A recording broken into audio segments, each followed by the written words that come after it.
இது எங்கள் வீட்டு தோட்டத்து பேரிக்காய் மரம் பாருங்கள் இவ்வளவு பழங்கள் பழுத்திருக்கண்டு.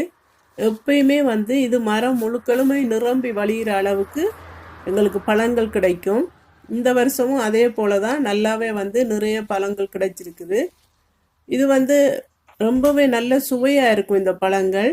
இந்த கொப்புகளே வந்து அந்த பாரம் தாங்காமல் சாஞ்சு போகிற அளவுக்கு வந்து இந்த மரம் முழுவதுமே வந்து பழங்கள் பழுத்திருக்குது.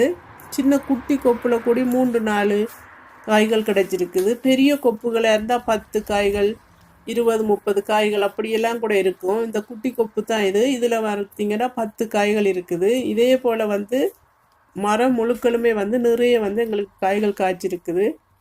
மரங்களுக்கு வந்து நல்ல உரம் இருந்தாலே போதும், எப்பயுமே வந்து நல்லா வந்து காய்கள் கிடைக்கும்.